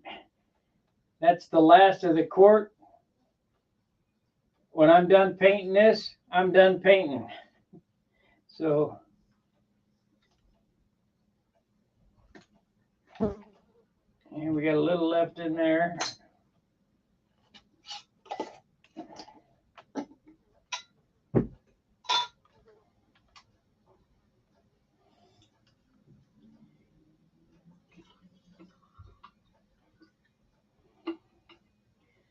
We got about an ounce of paint left, ounce of dope left, which is really only half an ounce because it's, well, no, it's less than that because this is about 70% thinner.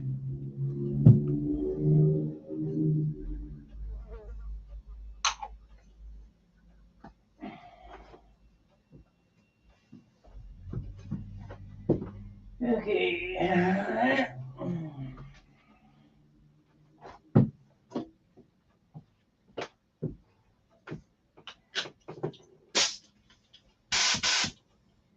Come on now. Why is that?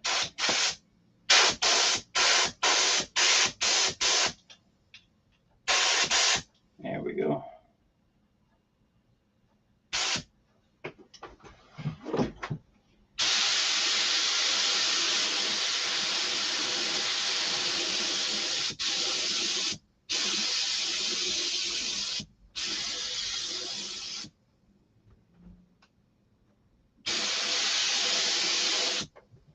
And let that tack up and I'll hit it again.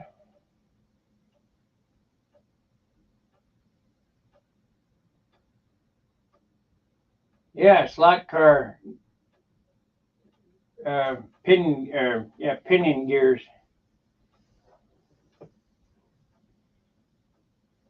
I don't have all them watchmaker tools. I got mechanics tools, hammers, wrenches, pliers, chisels.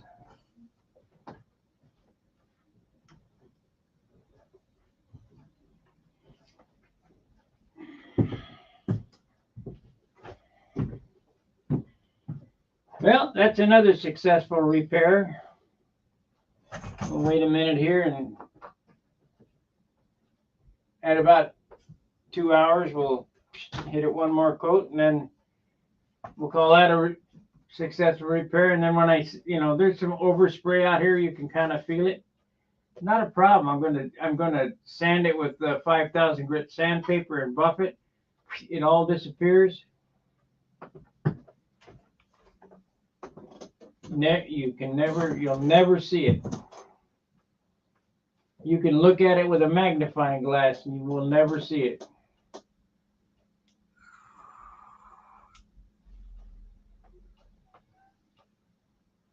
Because these glasses I wear are 350 power.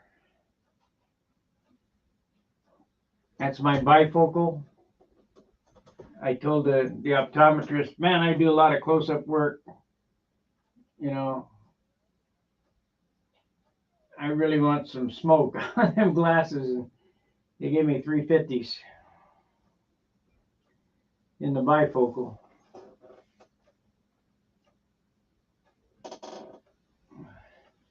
So the naked eye, you can't see nothing. With my oglers on, I can barely see it. Matter of fact, it's gone away already. That coat of paint has leveled it out. And then when I rub it, gone. You wouldn't be able to see it with a magnifying glass.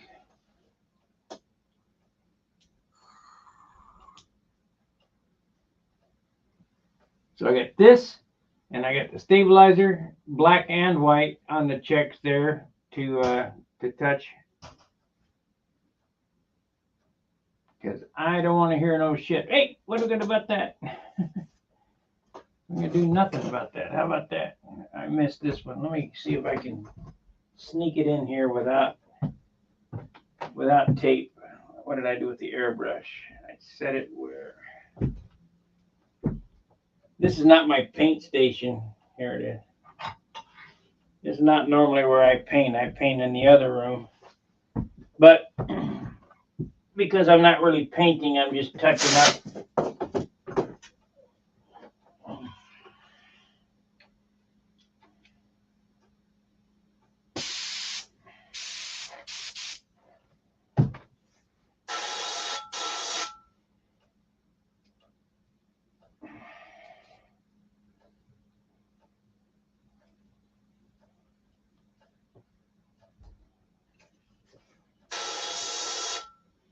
Yeah, I probably can skate by with it.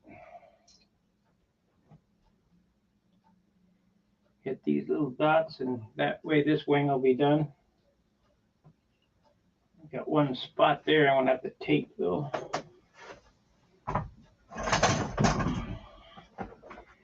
Or you can do these little spots with ink. Yeah, let's go ahead and put a piece of tape on that. Protect it a little bit.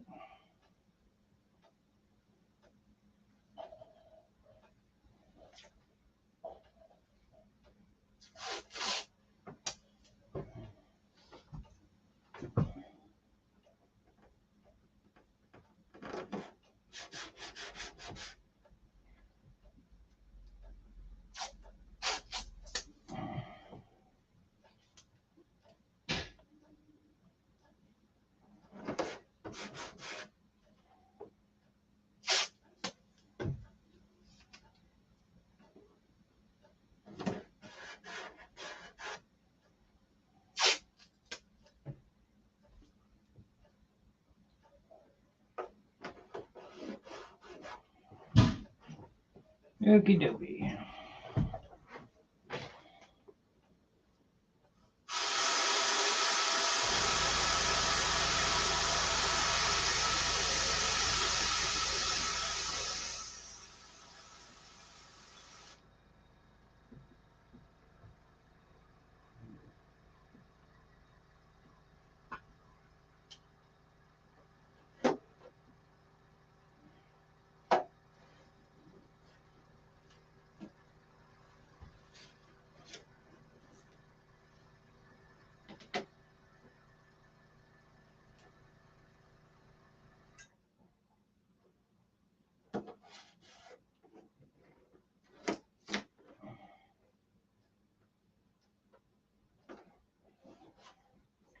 This is cheating, guys.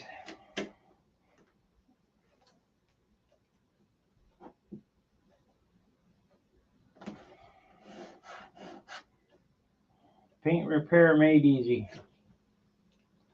Got one back there gonna have to do too.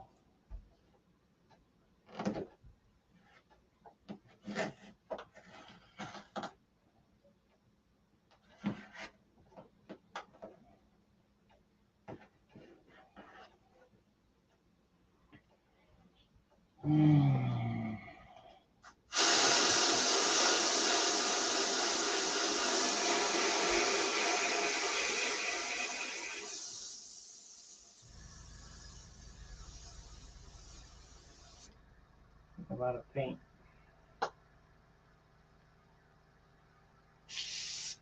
Nope. Not out of paint. Not much still left in it.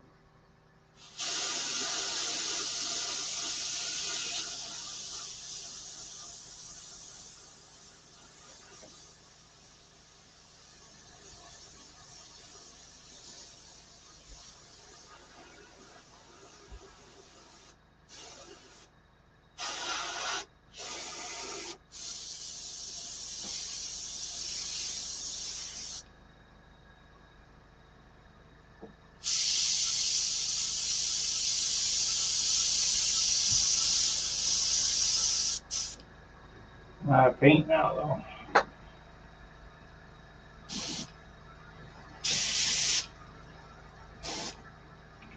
though. Nope.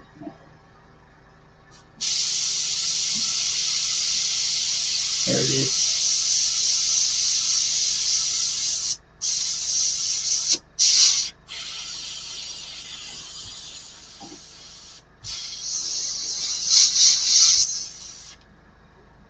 Okay. So we got this one, this one. Might as well hit that one too. Little white spot.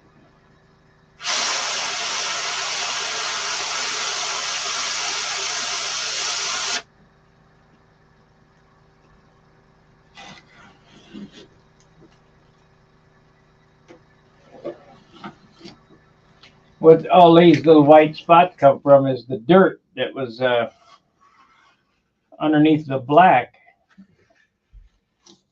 that I didn't get off. And when you sand the black or rub the black or whatever, the dirt kind of masks the white, and you sand the top of the dirt off, you got white.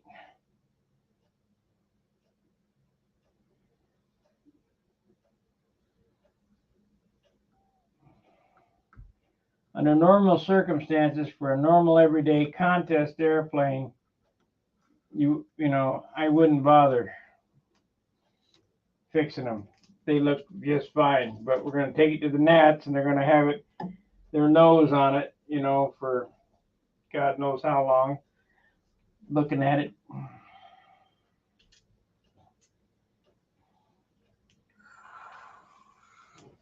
So going to fix all the mistakes.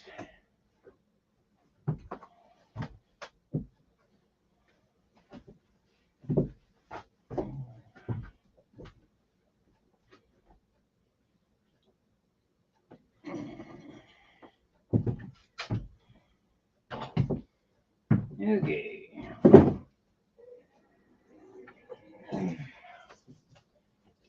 So we need another coat of clear on this.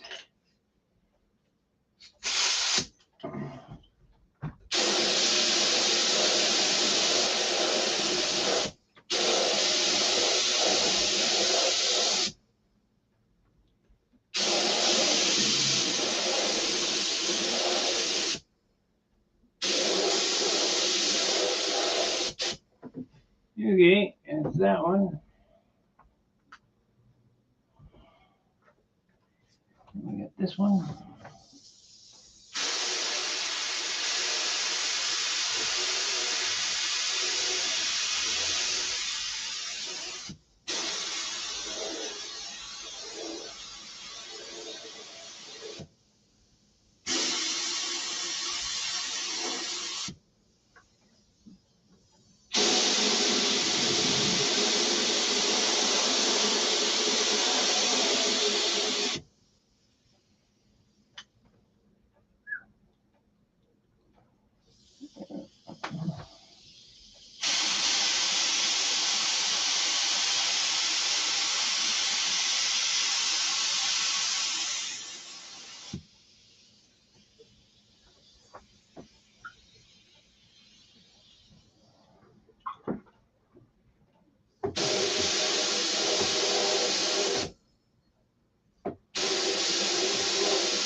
So now that patch is buried in clear.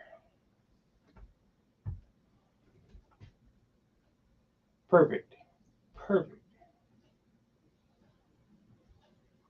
I'll let it dry and sand it, and that's it.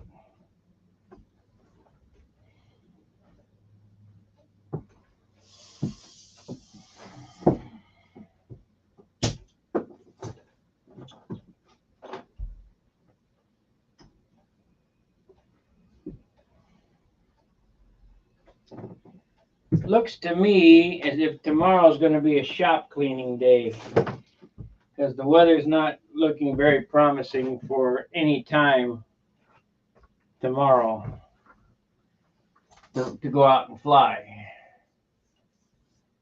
So I need to completely clean this shop. It'll probably take all day to do, put everything away from the move, which has been April, May, June, which has been 3 months. I've just thrown everything in here, and I spent a month fixing the garage. I still got to work on this house too. I got to fix the bathroom and fix the pipe. I got a guy coming to fix the roof.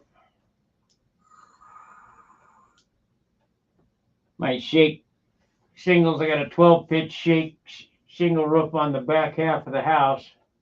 A 50-year flat roof that I traded an airplane for on the main part of the house.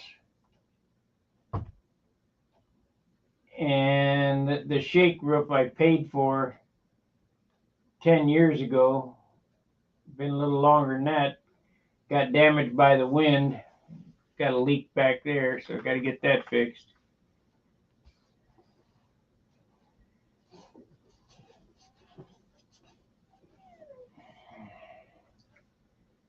But when you see this airplane at the Nats, make sure to ask to look at the spots. Where are the spots? And I'll show them to you. You won't see them. They'll be gone. They'll be gone. Everything's gone. I got one back there. Oh no, that's just compound. I thought that's just compound. I don't have to paint back there. Good. But that needs to be fixed back there. That's compound. We're in good shape. All right, guys. Like, subscribe, share. See you tomorrow. I don't know what we're going to do. Tomorrow's Charles's night. I try not to infringe on his space too much. He does a 2-hour show in the middle of the night. But